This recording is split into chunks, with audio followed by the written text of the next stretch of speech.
and the challenge all of you who support him face. I get it. I know it. I've been there. A lot of Americans are still angry and frustrated about this economy. If you look at the numbers, you know employment is growing, banks are beginning to lend again. In a lot of places, housing prices are even beginning to pick up. But too many people do not feel it yet. I had the same thing happen in 1994 and early 95. We could see that the policies were working, that the economy was growing, but most people didn't feel it yet. Thankfully, by 1996, the economy was roaring, everybody felt it, and we were halfway through the longest peacetime expansion in the history of the United States. But, wait. The difference this time is purely in the circumstances. President Obama started with a much weaker economy than I did. Listen to me now. No president, not me, not any of my predecessors, no one could have fully repaired all the damage that he found in just 4 years. Now,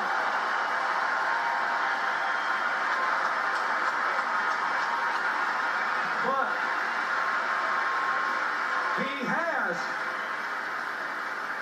he has laid the foundations for a new, modern, successful economy, a shared prosperity. And if you will renew the president's contract, you will feel it. You will feel it. Folks,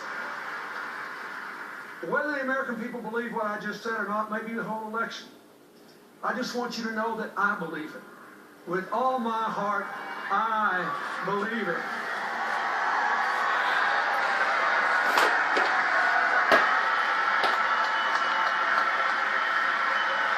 Now, why do I believe it? I'm fixing to tell you why. I believe it because President Obama's approach embodies the values, the ideas, and the direction America has to take to build the 21st century version of the American dream. A nation of shared opportunities, shared responsibilities, shared prosperity, a shared sense of community. So let's get back to the story. In 2010, as the president's recovery program kicked in, the job losses stopped, and things began to turn around. The Recovery Act saved or created millions of jobs and cut taxes, let me say this again, cut taxes for 95% of the American people. In the last 29 months, our economy has produced about 4.5 million private sector jobs. We could have done better, but last year the Republicans blocked the president's job plan, costing the economy more than 1 million new jobs. So here's another job score. President Obama plus 4.5 million. Congressional Republicans, 0.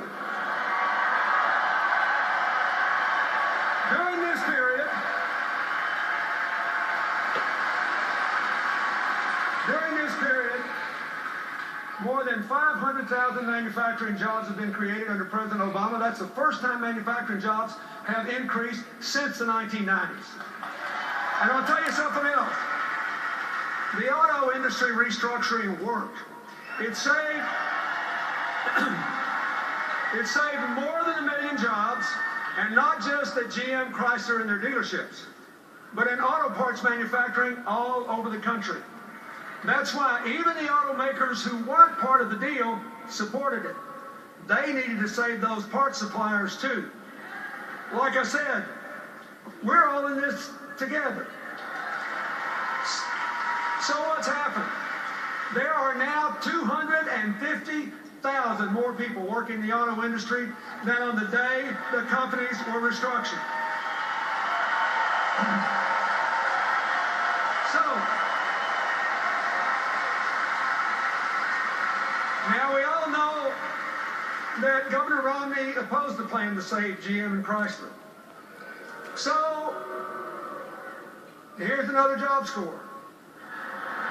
Are you listening in Michigan and Ohio and across the country? Here's another job score. Obama, 250,000. Romney, 0. Now,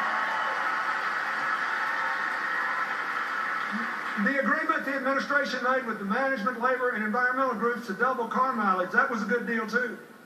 It will cut your gas prices in half, your gas bill. No matter what the price is, if you double the mileage of your car, your bill will be half what it would have been. It will make us more energy independent. It will cut greenhouse gas emissions. And according to several analyses over the next 20 years, it'll bring us another 500,000 good new jobs into the American economy.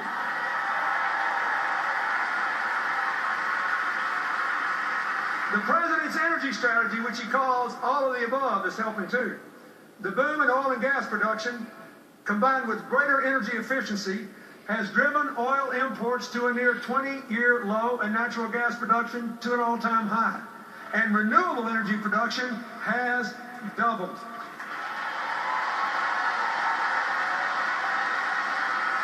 Of course, we need a lot more new jobs. But there are already more than 3 million jobs open and unfilled in America. Mostly because the people who apply for them don't yet have the required skills to do them. So even as we get Americans more jobs, we have to prepare more Americans for the new jobs that are actually going to be created. The old economy is not coming back. We've got to build a new one and educate people to do those jobs.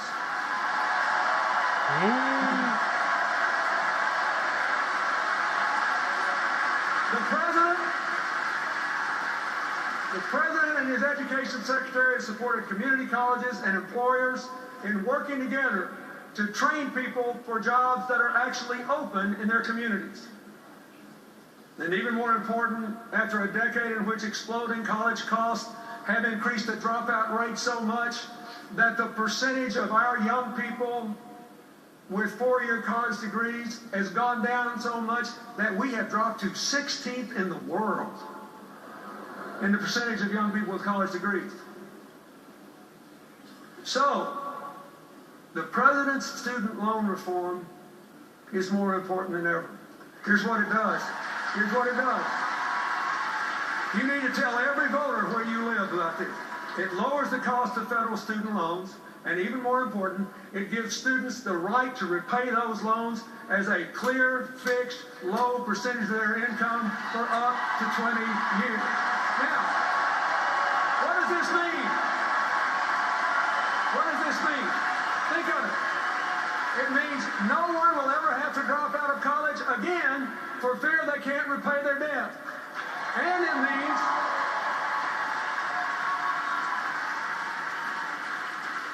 means that if someone wants to take a job with a modest income, a teacher, a police officer, if they want to be a small town doctor in a little rural area, they won't have to turn those jobs down because they don't pay enough to repay the debt. Their debt obligation will be determined by their salary. This will change the future for young Americans.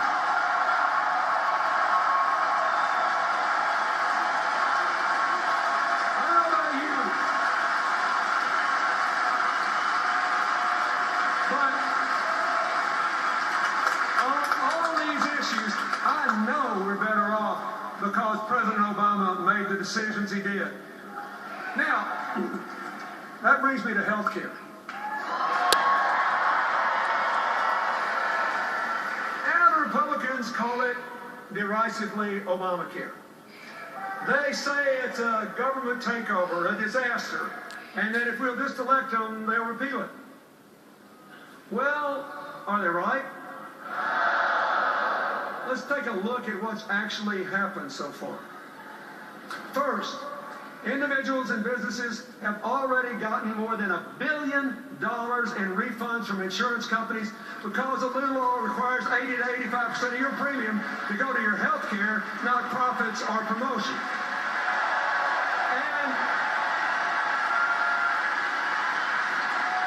the gains are even greater than that because a bunch of insurance companies have applied to lower their rates to comply with the requirement.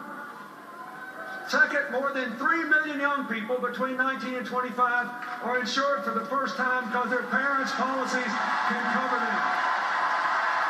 Third, millions of seniors are receiving preventive care, all the way from breast cancer screenings to tests for heart problems and scores of other things. And younger people are getting them too. Fourth, soon the insurance companies, not the government, the insurance companies will have millions of new customers, many of them middle-class people with pre-existing conditions who never could get insurance before. Now, finally, listen to this. For the last 2 years, after going up at 3 times the rate of inflation for a decade, for the last 2 years, healthcare costs have been under 4% in both years for the first time in 50 years. So,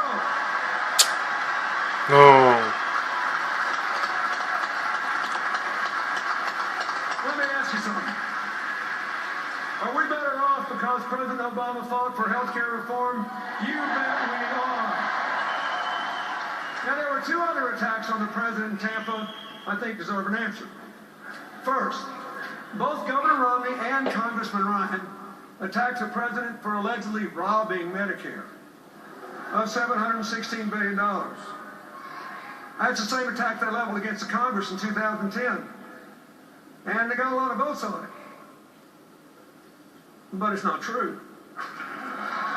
Look, here's what really happened. You be the judge. Here's what really happened. There were no cuts to benefits at all. None. What the president did was to save money by taking the recommendations of a commission of professionals to cut unwarranted subsidies to providers and insurance companies that were not making people healthier and were not necessary to get the providers to provide the service. And instead of raiding Medicare, he used the savings to close the donut hole in the Medicare drug program. And you all got to listen carefully to this. This is really important. And to add 8 years to the life of the Medicare Trust Fund so it is solvent till 2024.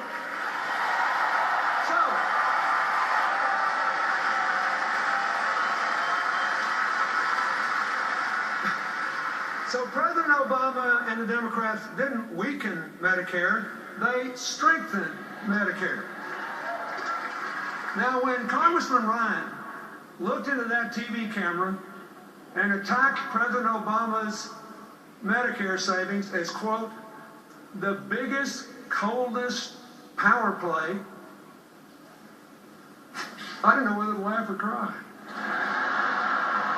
Because that $716 billion is exactly to the dollar the same amount of Medicare savings that he has in his own budget.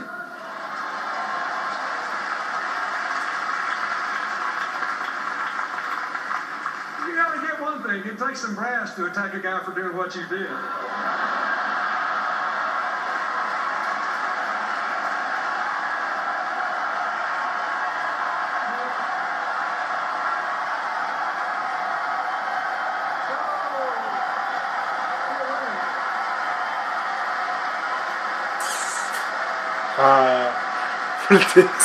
Politics. Now, you're having a good time, but this is getting serious. I want you to listen. It's important. Because a lot of people believe this stuff. Now, at least on this issue, and this one issue, Governor Romney has been consistent. He attacked President Obama too. But he actually wants to repeal those savings and give the money back to the insurance company. He wants to go back to the old system, which means we'll reopen the donut hole and force seniors to pay more for drugs. And we'll reduce the life of the Medicare Trust Fund by 8 full years. So, if he's elected, and if he does what he promised to do, Medicare will now grow broke in 2016. Think about that. That means, after all, we won't have to wait until their voucher program kicks in 2023 to see the end of Medicare as we know it. They're going to do it to us sooner than we thought. Now, folks, this is serious because it gets worse. And you won't be laughing when I finish telling you this. They also want to block grant Medicaid and cut it by 1/3 over the coming 10 years. Of course, that's going to really hurt a lot of poor kids. But that's not all. A lot of folks don't know it, but nearly 2/3 of Medicaid is spent on nursing home care for Medicare seniors who are eligible for Medicaid. It's going to end Medicare as we know it. And a lot of that money is also spent to help people with disabilities, including a lot of middle-class families whose kids have Down syndrome or autism or other severe conditions. And honestly, just think about it. If that happens, I don't know what those families are going to do. So I know what I'm going to do.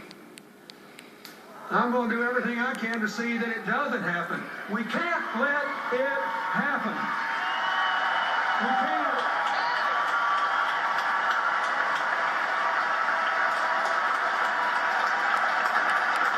Now,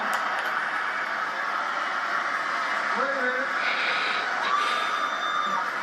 Let's look at the other big charge the Republicans made. It's a real doozy. They actually have charged and run ads saying that President Obama wants to weaken the work requirements in the welfare reform bill I signed that moved millions of people from welfare to work. Oh, wait, you need to know, here's what happened. Nobody ever tells you what really happened. Here's what happened. When some Republican governors asked if they could have waivers to try new ways to put people on welfare back to work, the Obama administration listened. Because we all know it's hard for even people with good work histories to get jobs today. So moving folks from welfare to work is a real challenge. And the administration agreed to give waivers to those governors and others only if they had a credible plan to increase employment by 20%, and they could keep the waivers only if they did increase employment. Now, did I make myself clear? The requirement was for more work, not less. So, this is personal to me. We moved millions of people off welfare. It was one of the reasons that in the 8 years I was president, we had 100 times as many people move out of poverty into the middle class than happened under the previous 12 years. 100 times as many. It's a big deal. But I am telling you, the claim that President Obama weakened welfare reform's work requirement is just not true. But they keep on running ads claiming it. You want to know why? Their campaign poster said, "We are not going to let our campaign be dictated by fact checkers." Now, finally I can say, that is true.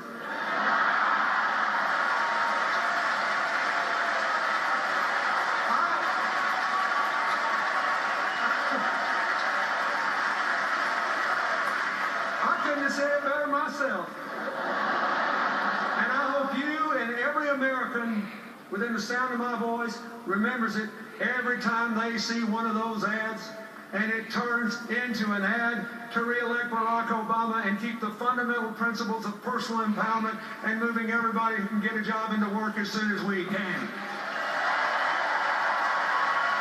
Now,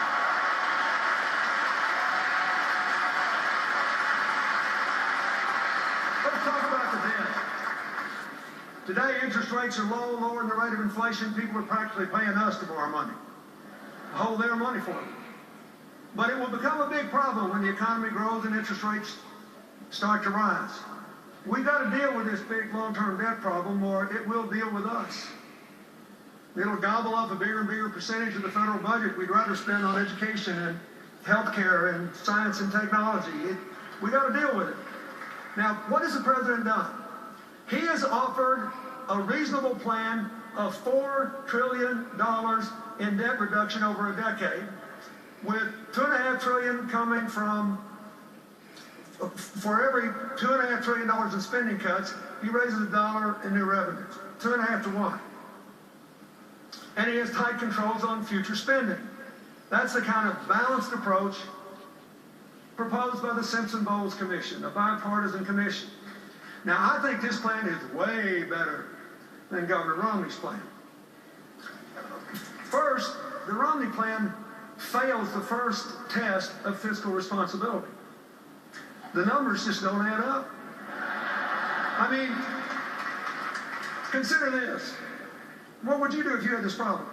Somebody says, oh, we got a big debt problem, we got to reduce the debt. So what's the first thing you say we're going to do? Well, to reduce the debt, we're going to have another $5 trillion in tax cuts, heavily weighted to upper income people. So we'll make the debt hole bigger before we start to get out of it. Now, when you say, what are you going to do about this $5 trillion you just added on? They say, oh, we'll make it up by eliminating loopholes in the tax code. So then you ask, well, which loopholes and how much? You know what they say? See me about that after the election.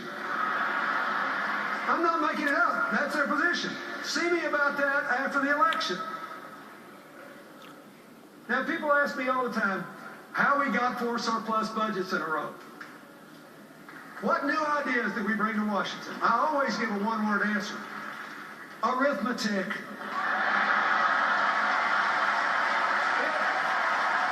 Arithmetic.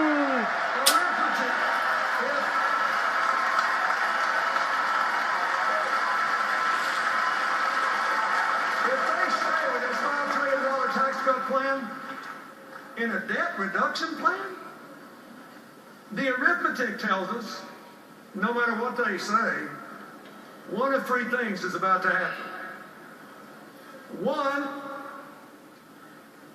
assuming they try to do what they say they'll do, cover it by deductions, cutting those deductions.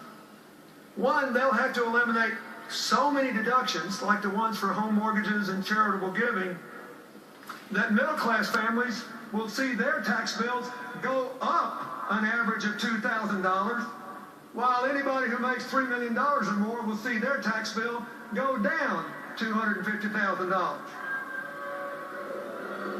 Or, 2, they'll have to cut so much spending that they'll obliterate the budget for the national parks, for ensuring clean air, clean water, safe food, safe air travel. They'll cut way back on Pell Grants, college loans, early childhood education, child nutrition programs, all the programs that help to empower middle-class families and help poor kids. Oh, they'll cut back on investments in roads and bridges and science and technology and biomedical research. That's what they'll do. They'll hurt the middle class and the poor and put the future on hold to give tax cuts to upper-income people who've been getting it all along.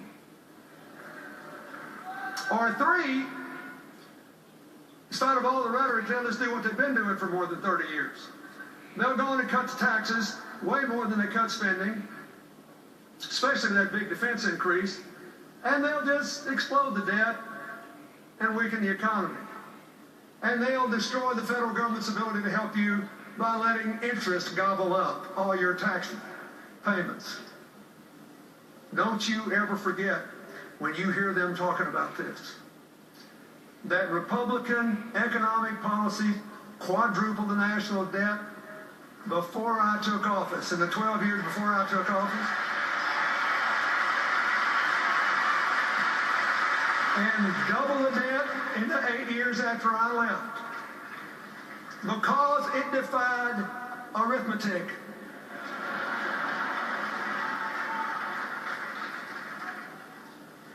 It was a highly inconvenient thing for them in our debates that I was just a country boy from Arkansas, and I came from a place where people still thought 2 and 2 was 4. It's arithmetic. We simply cannot afford to give the reins of government to someone who will double down on trickle down.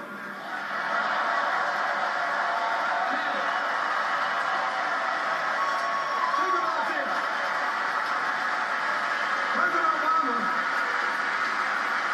President Obama's plan cuts the debt, honors our values, brightens the future of our children, our families, and our nations.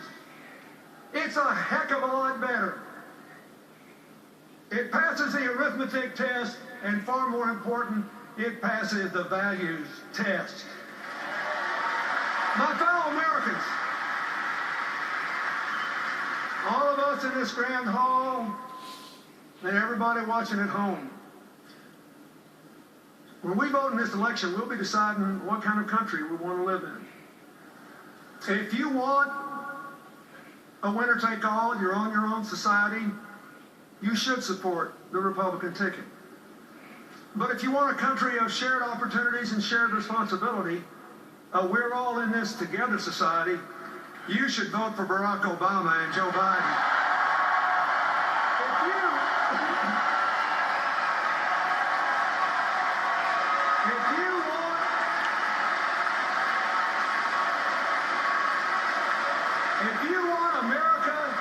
If you want every American to vote, and you think it is wrong to change voting procedures,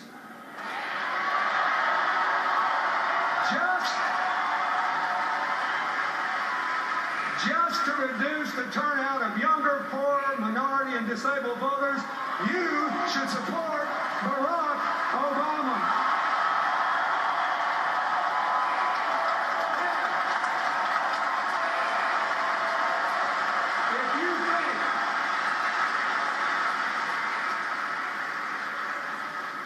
If you think the president was right to open the doors of American opportunity to all those young immigrants brought here when they were young so they can serve in the military or go to college, you must vote for Barack Obama. If you want a future of shared prosperity, where the middle class is growing and poverty is declining, where the American dream is really alive and well again, and where the United States maintains its leadership as a force for peace and justice and prosperity in this highly competitive world, you have to vote for Barack Obama. Look,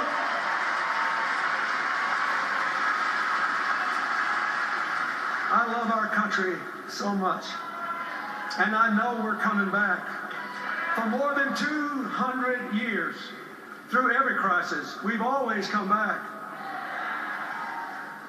People have predicted our demise ever since George Washington was criticized for being a mediocre surveyor with a bad set of wooden false teeth. And so far, every single person that's bet against America has lost money, because we always come back. We've come through every fire a little stronger and a little better. And we do it because in the end we decide to champion the cause for which our founders pledged their lives, their fortunes, their sacred honor. The cause of forming a more perfect union. My fellow Americans, if that is what you want, if that is what you believe, you must vote and you must re-elect President Barack Obama. God bless you, and God bless America.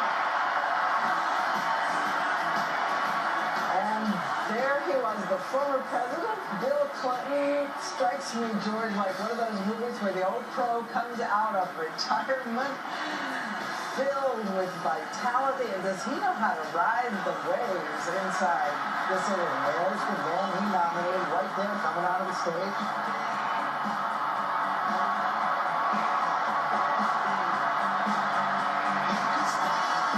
After getting the best nomination man could hope for.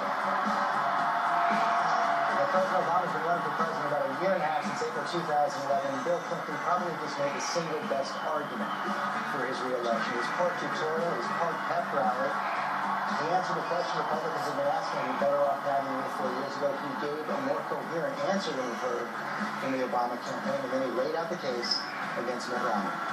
And if I'm not wrong, as I watched Mrs. Obama watch him defend her husband, there were tears standing in her eyes a couple of times. What did you hear, George Will? Well, convention speakers are not under oath. That's part of the fun of convention rhetoric. You have to admire the sheer artistry with which Bill Clinton exercises his literary license. I particularly enjoyed personally his histrionic sorrow that the conservative party is so very conservative. I will